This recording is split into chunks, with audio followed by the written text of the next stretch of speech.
Hello friends, hope you are well, and if it was your first week back at work, then welcome back to reality. If you worked through the holidays, then you're a trooper, and if you're still due to go back next week, then aren't you just lucky? In any case, ignore my hair, whatever keeps your boat afloat. We have tech news here for you in the Dirt Report, and I'm sure you've also been keeping up with all the CES coverage, and I might make a special edition of the Dirt Report for that, to try and find the things that were kind of interesting to me. But today, know that there will be no CES news here. So hopefully a nice, succinct and short video today. I highly doubt that, but let's see where it goes.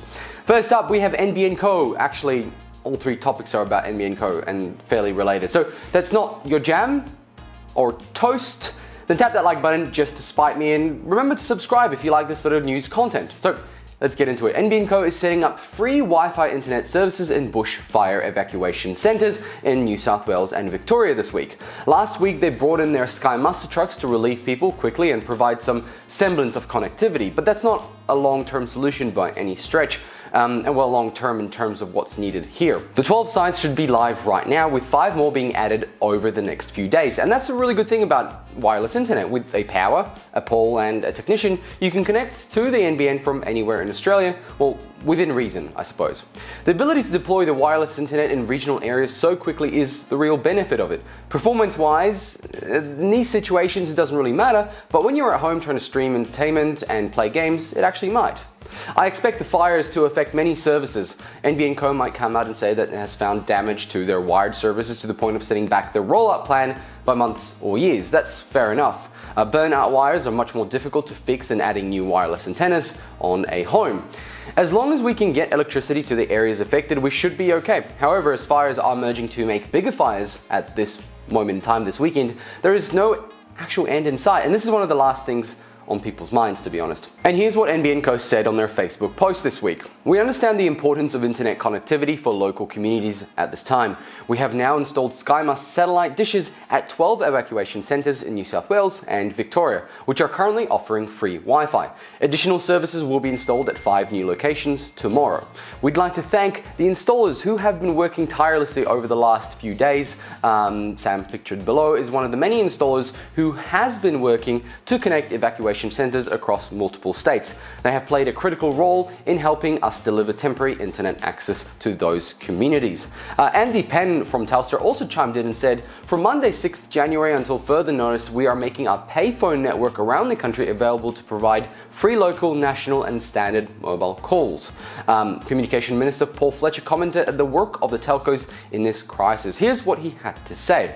Many of the outages are due to power supplies being cut off, and in some cases are the direct impact of fire on network infrastructure. The current fire situation across Australia have made access difficult and unsafe at some sites to access and restore services.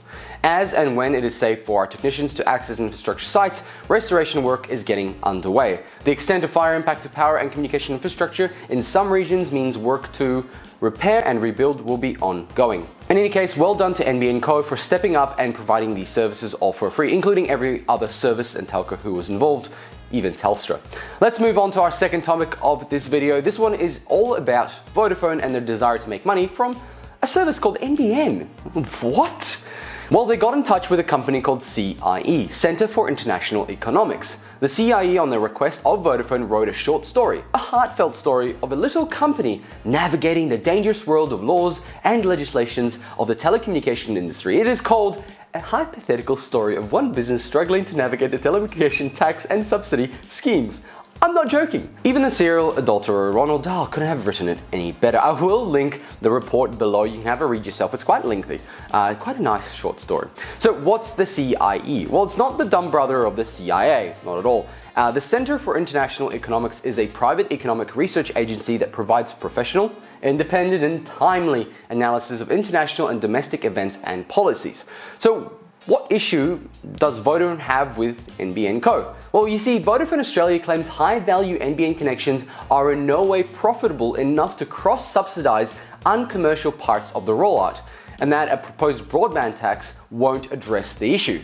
So they get the CIE to write a short story about it, and the key takeaways from it are, well, first of all, don't introduce the regional broadband scheme. that's been around, well, it's been kicking around Parliament for a long time. Secondly, this tax will start competition and investment. It is based on the false assumption that NBN has commercial services as subsidized non-commercial services. In reality, NBN Co. has non-commercial services and highly non-commercial services. That's exactly what it says. The second one is pretty standard response. After all, it's blaming somebody else. Thirdly, reform the USO to recognize the role of the NBN and the role of other technologies as part of the Productivity Commission inquiry that was a little while back. Lastly, these funds can be used to help NBN's regional services, well as establish a technology-neutral and contestable fund to provide a reasonable, quality, cost-effective voice service for regional and remote Australians. In a nutshell, the government wants to make sure that regional services get a fair go from telcos as the higher earning metro areas, kind of like No Kid Left Behind but with more money involved. So the higher earning areas will subsidize the non-commercial ones. However, the CIE report makes it out that this is a false and says that NBN Co is trying to subsidize commercially unviable services with other commercially unviable services. You see, it's not all about the speed and how someone's internet is just a tad slower than others. It goes a little bit beyond that when NBN Co is causing these rifts between providers who deal directly with frontline customers, and then it's the customers who miss out. I'll keep you updated on this one as I expect it not to be the last time we hear about it. There'll probably be more to come about this tax. Finally, to finish off on a small note, a happy note, one that I put into the title for this video, though you have to wait till the end to hear it. I promised, though, a short video, so I hope we haven't failed that. I'm not sure how far along we are now. So NBN Co has done something they said they will not do at all. I had to report on it. It was a very sad video. However, this time around, they ended up upgrading around 3,000 homes that were meant to be fiber to the node.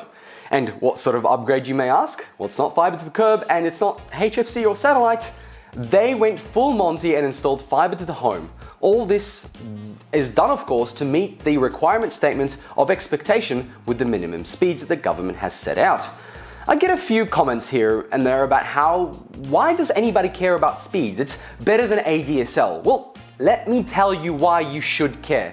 Because we spent $50 billion on a network, and damn well it should be better than ADSL. It should be $50 billion better than ADSL with minimum speeds of 25 megabits per second. A lot of people don't get that speed, and now NBN Co has finally upgraded some of the worst. I hope those levels didn't peak too much. That just riles me up. The homes that were upgraded were ones that just could not hit 25 megabits a second, and now they can actually do full gigabit speeds. I wish you all the best with your awesome internet, those 3,000 homes or people, whoever you guys are, good luck. Friends, thank you very much for watching. Hope you enjoyed today's video. Also, congratulations to the 2 winners of the smart speaker giveaway that I did last week. Those will be on their way today to you, as I will now go down to the post office, and do note the fires have delayed some deliveries, so I'm not sure how long it will take. If you like this video, then tap that like button, and if you'd like to see more, please consider subscribing. Thanks again for supporting Techman Pat and this channel. Thanks for watching. Bye! Now lastly, these funds can be used to help NBN Co's regional services. Reginald.